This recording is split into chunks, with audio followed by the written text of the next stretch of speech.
기억상실입니다. 지금 이 상황에선 딴 데보다 네 옆에 두는 것이 제일로 안전한데.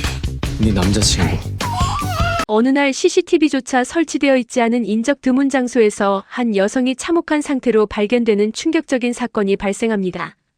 온몸이 결박당한 채 피투성이가 되어 바닥에 쓰러져 있던 이 여성은 곧바로 병원으로 이송되어 목숨은 건졌지만 눈을 떴을 때 자신의 이름도 가족도 심지어 자신이 왜 그곳에서 그런 모습으로 쓰러져 있었는지조차 전혀 기억하지 못하는 완전한 해리성 기억상실증 상태에 빠져 있었습니다. 게다가 수사를 진행하려 해도 범인이 의도적으로 여성의 10손가락 지문을 불에 지진 듯 모두 훼손시켜 놓은 탓에 경찰의 신원 조회 시스템으로도 그녀가 누구인지 밝혀낼 방법이 전혀 없었죠.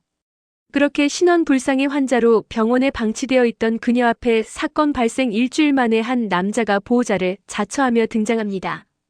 늘어난 트레이닝복 상의에 며칠 동안 깎지 않은 수염, 부스스하게 흐트러진 머리를 한 헝그리 복서 스타일의 이 남자는 병실 문을 열고 들어서자마자 멍하니 앉아있는 여성을 바라보며 멈춰 섭니다. 그리고 자신을 알아보지 못하는 여성에게 나 누군지 몰라? 장태하. 내 남자친구라고 나직하게 고백합니다. 장태하라는 남자의 설명에 따르면 기억을 잃은 여성의 본명은 고은세이며 나이는 33살이라고 합니다. 보육원에서 자라 줄곧 연고가 없던 그녀는 서울에서 생활하다가 2달 전 구진이라는 시골 마을로 내려왔고 한 달 전부터는 태아의 할머니가 운영하는 역 공방에서 엿을 다리는 알바를 하며 생계를 이어왔다고 서술합니다.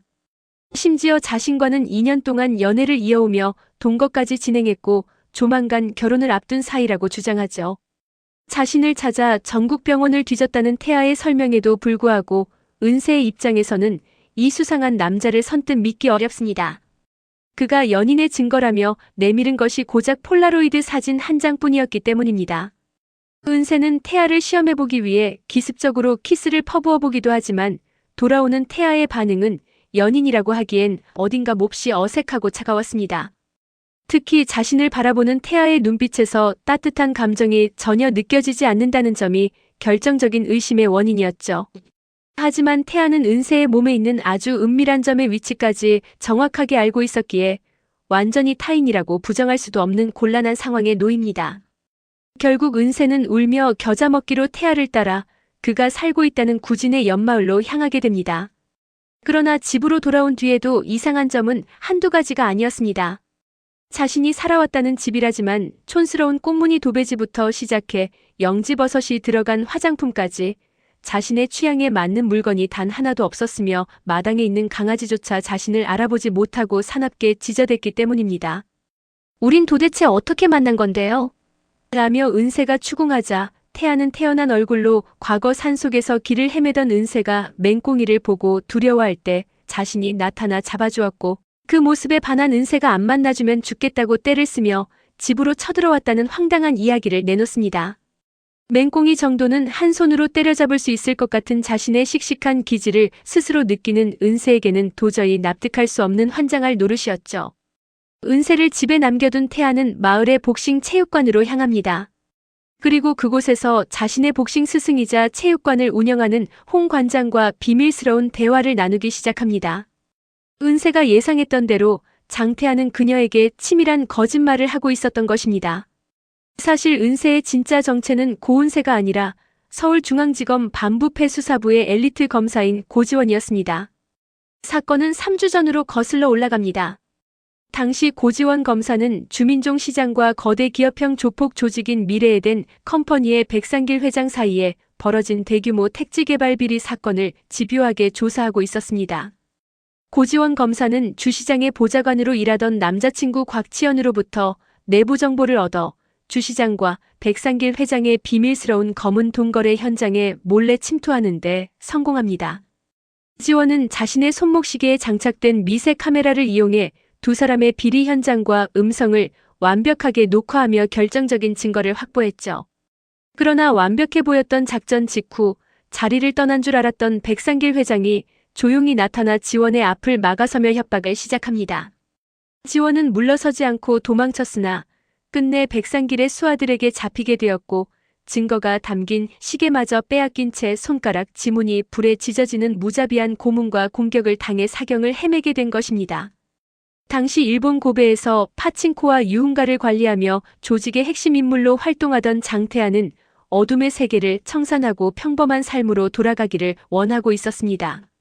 조직의 두목인 백상길은 그런 태하에게 마지막 임무라며 손가락이 찢어진 채 쓰러져 있는 고지원 검사의 완전한 처리를 맡깁니다. 하지만 태하는 현장에서 쓰러진 여자의 얼굴을 확인하는 순간 그대로 얼어붙고 맙니다. 그녀는 다름 아닌 태하의 인생에서 가장 소중했던 첫사랑 고지원이었기 때문입니다. 태하와 지원의 인연은 15년 전 고등학교 시절로 올라갑니다. 당시 복싱 천재로 불리던 태하는 주니어 국가대표 선발전 경기에서 상대 선수의 치졸한 반칙과 비리로 인해 억울하게 금메달을 빼앗길 위기에 처했습니다. 그때 상대 측의 비리를 똑똑하게 밝혀내어 태하에게 금메달을 되찾아준 여고생이 바로 고지원이었습니다.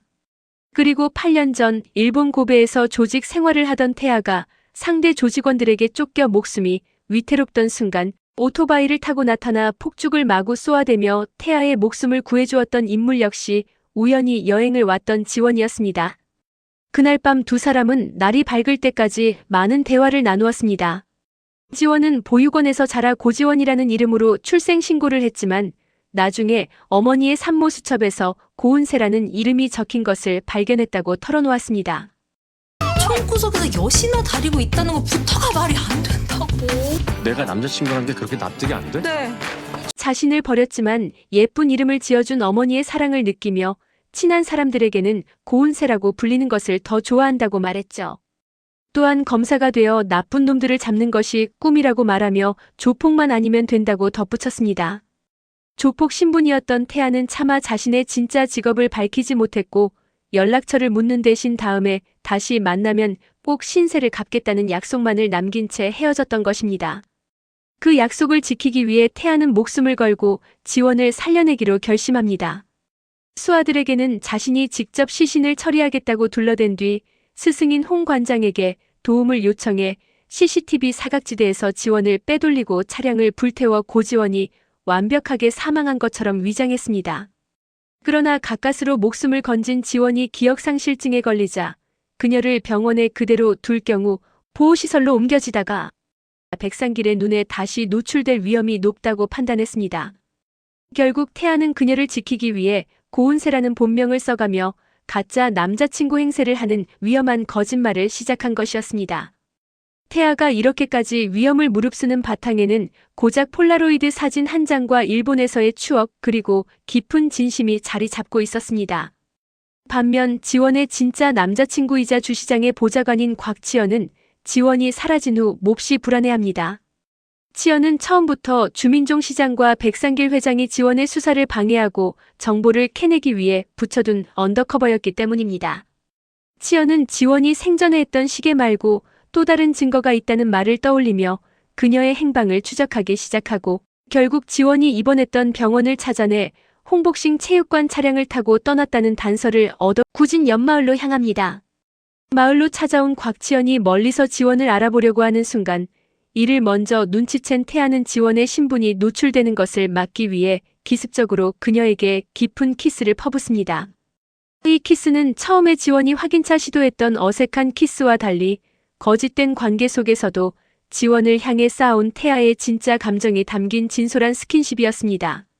지원 역시 태하의 눈빛과 행동에서 묘한 진심을 느끼며 서서히 마음을 열기 시작합니다.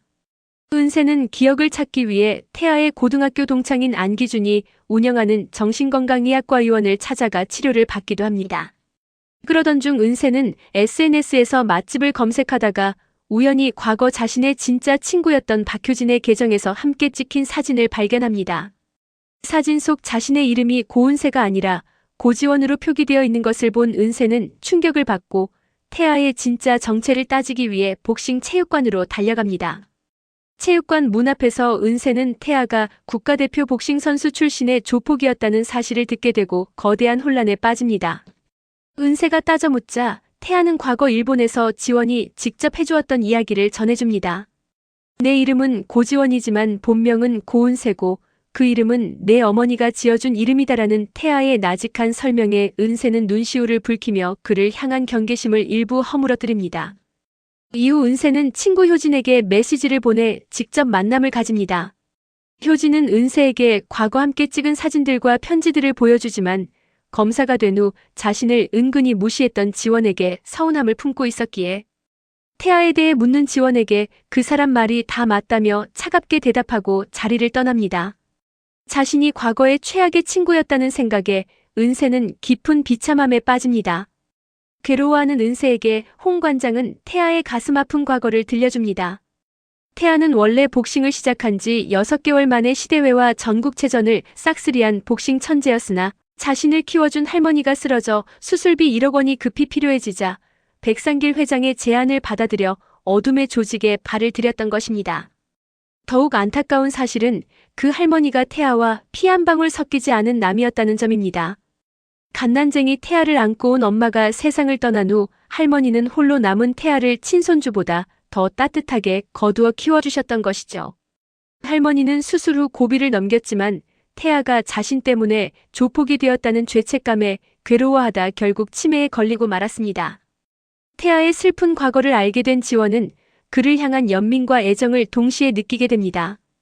특히 길거리 싸움에 휘말렸을 때 링 밖에서는 절대 주먹을 쓰지 않겠다는 지원과의 약속을 지키기 위해 피투성이가 되면서도 끝까지 맞고만 서 있던 태아의 모습을 보며 지원은 눈물을 흘립니다.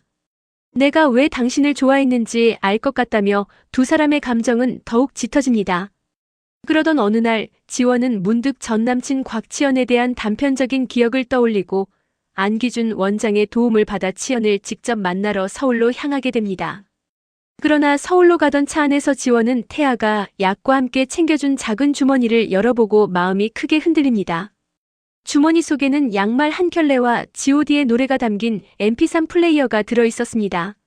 어린 시절 보육원에서 겨울에 맨발로 쫓겨나 god 노래를 들으며 버티고 싶었다는 지원의 지나가는 말을 태아가 기억하고 준비해 둔 선물이었습니다. 때마침 창밖에 비가 내리기 시작하자 지원은 인생에서 힘든 날마다 비가 왔는데 내겐 비를 막아줄 천막 하나가 없었다고 말했던 태아의 묵직한 고백을 떠올립니다. 지원은 자신의 과거를 찾는 것보다 지금 혼자 비를 맞고 있을 태아가 더 걱정된다는 사실을 깨닫고 차를 돌려 태아에게 돌아가 내가 당신의 삶의 작은 천막이 되어주겠다고 진심을 고백합니다. 지원이 돌아오며 두 사람은 진짜 연인으로서 깊은 행복을 나누지만 이 평화는 오래가지 못합니다.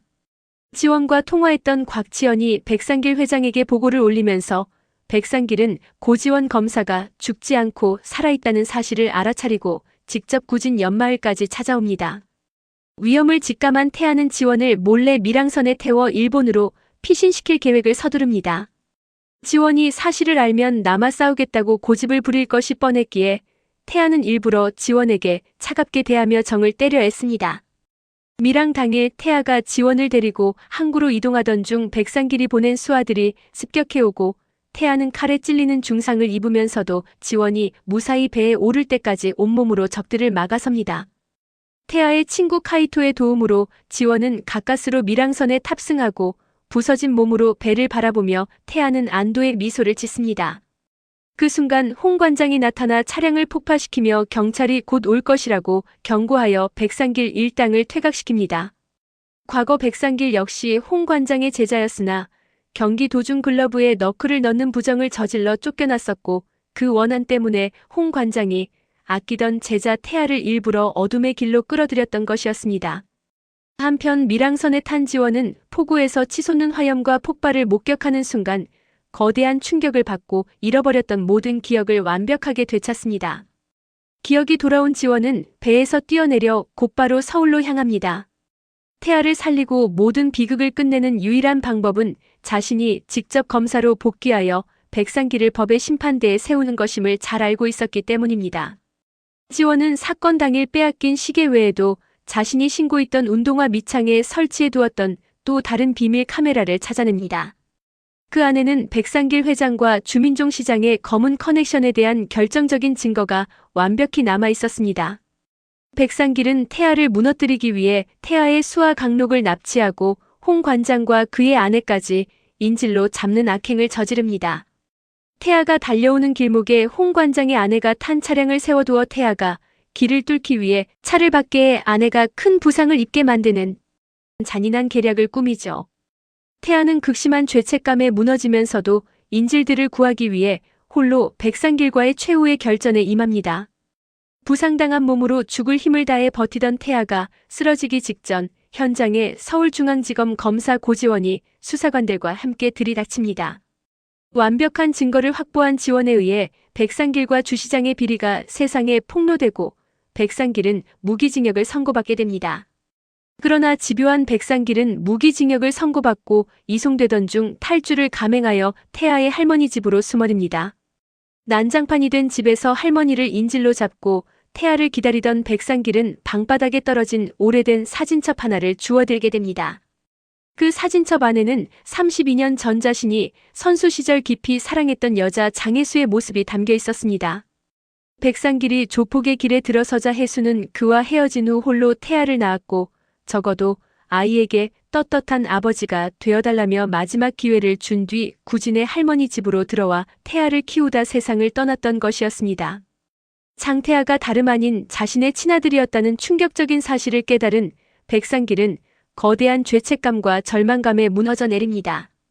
자신이 그토록 잔인하게 괴롭히고 망가뜨리려 했던 청년이 바로 자신의 핏줄이었음을 알게 된 것입니다. 집으로 뛰어들어온 태아와 경찰들이 구희망을 좁혀오자 백상길은 끝내 태아에게 자신이 아버지라는 진실을 밝히지 않은 채 지난날을 속죄하듯 스스로 생을 마감합니다. 모든 비극이 끝나고 서로의 깊은 결핍을 채워준 태아와 지원은 마침내 평범하고 진실한 행복을 맞이합니다.